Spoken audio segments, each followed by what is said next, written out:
Consistency beats everything. If you show up every single day, you'll beat 95% of people, and the next 5% is just putting out good stuff. I can't believe I have Daniel Murray with me today, the man behind Marketing Millennials with almost 1 million subscribers. It's very impressive what you've achieved so far. Tell us a bit about your journey. What got you into Marketing Millennials and make it grow to 1 million? Yeah, it was kind of a funny story. I heard on a podcast Gary Vee talking about LinkedIn having high organic growth, and I wanted to just test it out being the market I am. So I started posting on my personal LinkedIn. What happened is I was like, I can't post all this content on Daniel Murray's page. Let me just start a LinkedIn page to do that. And I started posting on a LinkedIn page, and then I was like, wait, there's some popular people on Twitter that don't have a presence on LinkedIn. If I share their content to the Marketing Millennials, I can get their attention and they could be potential guests for the Marketing Millennials. That's how I started hyping up other marketers on my page. That strategy actually started growing the Marketing Millennials a lot because I was just hyping other people who's putting out great content, and that was like the beginning roots of the Marketing Millennials. And now it's grown to what it is, but it was really just a test that turned out to be successful. You don't enjoy receiving attention. You rather put the lenses on other people. And I'm curious to why there was some reluctance, at least at the beginning, on putting spotlight on yourself.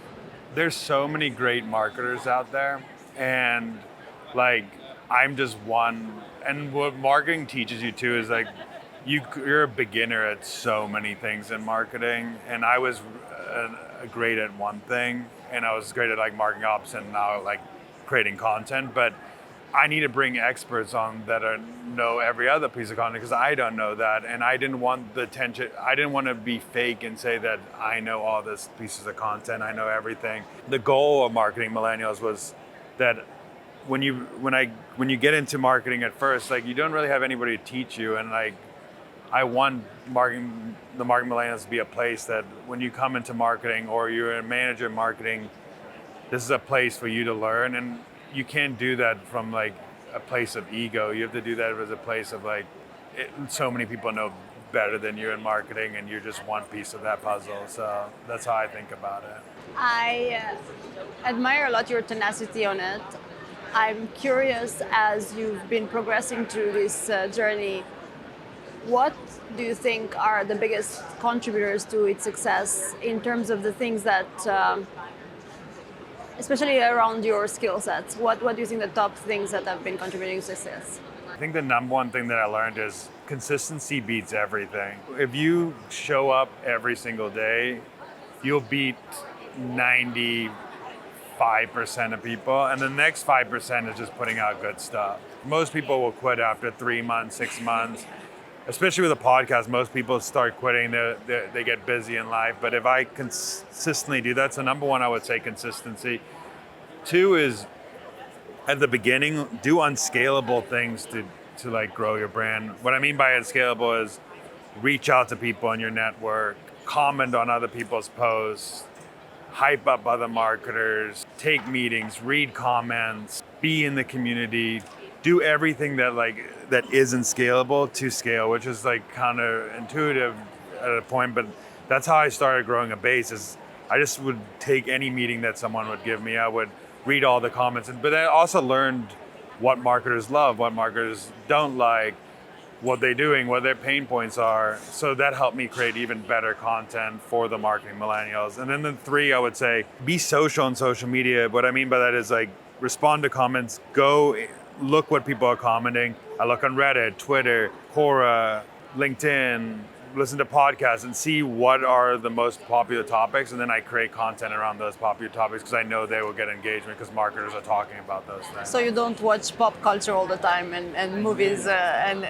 I think you have to do that too. I think the best inspiration for me comes from like things outside of marketing that I can connect with marketing. But I think 80% of your time you should be consuming heavy in your like craft, or like 70%, and then 30% of your time you need other dots to be able to connect, to be like, hey, marketing and let's say The Bachelor, how like could we do two things interesting that nobody's seen before that is relevant and take two obsolete points? Because really a new idea and creativity is taking two obsolete points and making them a new point. Like there's no new information out there. There's nothing original out there. Just taking 2 points and making an original idea. I think to be a good creator, you have to be a good consumer as well. And a lot of people forget that consuming is a huge part of creating.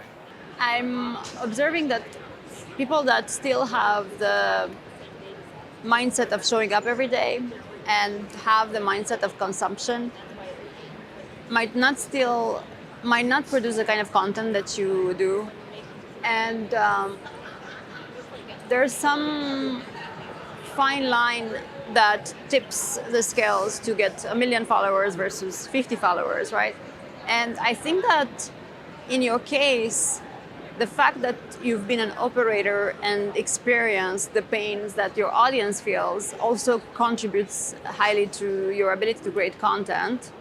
Am I correct to assume that? I always my job was to hype other people up. So like I never like wanted to be the face of the Marketing Millennials. That was never my goal. My whole goal was to hype other marketers up, and I think that's what helped Marketing Millennials grow, because I never thought it was me behind the content. It was like my job was to share the best marketing content, help marketers get better at their job, share things that I thought was interesting. And I always tell people this, the way I think about the Marketing Millennials is a large group chat of just my marketing friends, and I'm going to share the best information to them. And if I don't think it's cool to share, I'm not going to share it with them. That's how I think about it. I sense a lot of humbleness in the way you're approaching things. Do you think that was a stepping stone to you exploring ways to do things better and to listen to others on how to get better at your craft? I think once you humble yourself, like when you put out content, you always try to make things better, because you don't have ego behind your posts. Like you always super critical of like what's wrong, what's right, what's good, how can I make this better, how can I make this better. If you think it's great when you put it out, then you're never just going to improve to make it better. So everything humble.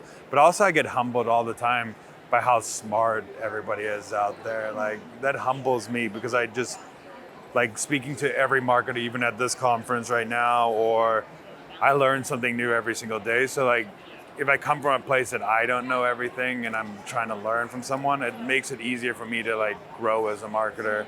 For me, like if the marketing world wins and there's more great marketers, also I think there's a lot of bad marketing out there. So like I think if I can make more good marketing out there, I think that's a success for me too. When you look about the fine lines between pushing content every day and being consistent, and also creating content that's of value to other people, when do you feel confident enough to press the push button on what you're creating, that it's good enough and yet it's meeting your goals of being consistent? When are you ready to press publish? When I write content, I'm actually like thinking about talking to like a marketing friend. So it's like it's easy for me to be like, okay, I'm just going to put this out of the world because this is what I want to do. But I've also learned like the things that I thought weren't going to performed a lot better than I thought. So I just have to put things in the world and let it fail or let it succeed. People always blame algorithms, but Mr. Beast said this very well, but like the algorithm is the audience. Like if bad content is if people perceive like content that people think are bad on LinkedIn is performing, it's because a lot of people are engaging and actually like relating to that content. And whether you like it or not, they are liking that content. And you have to like, if you step back and get out of your mind that like, I have to share the most perfect things and say, I want to deliver the best content for the audience, then it becomes really easy, because you know that through all that data you see, all the feedback you get from your posts, like this is going to work. So, I mean, there are like little things you could do that are like formats and stuff that are better for like the platform like too, but like the content itself, I've seen people do the format and not have great content and the post flop. So it has to have the format plus great content to to succeed. Companies are looking a lot more into creating content the way a media company would and trying to get influencers within their company or outside to create entertaining and educational content at scale. How would you advise a company that wants to do that to start or to organize themselves around this topic? You need to have loose guardrails. If you're gonna bring on creators and stuff, you gotta just let them have creative freedom to create, but set the guardrails that you think your company, like, we only use these type of words, we use this, like, we don't say this. Like, you need high level values, high level mission, high level how we talk, but then let the creators do their thing to do that. And I think if you let the creators have space to create, your content will be exponentially better. I also think you need to come from the lens that your content is all about your audience and nothing about your company. The best media companies know that the content is the product. And if you think of the content as the product, you create the best content for your audience, you innovate on the content, you invest in the content, and then you'll have time to, after you give, you can have asked for people to come and to do things. So people don't care about the ask if you're helping them every day. Like, people don't care at all. The other thing I think is mistake people make is that the content goals are too aligned to like revenue goals, and when content goals are aligned to revenue goals, what happens is when revenue's down, they rely on content to do bad behaviors, and we call that negative signaling. You're telling the like, in the short term you might raise that revenue number, but the long term you just killing that audience that you took years and years to build or months and months to build. So those are the things that I would think about as a team. Is like, the number one thing I always tell people is think about content as a product. What's next for Marketing Millennials? There's a lot coming up. We have Marketing Land coming up, so we're starting to build a conference, which is hard to do. We're going to start a community soon for marketers, which is going to be fun. The long term goal is I want Marketing Millennials to be the place that marketers get education from. Like, whether it's they start in their career or their manager or their director, this is a place for them to get the best marketing education in a fun way. Life is too short to have it be boring, right? Yeah, exactly.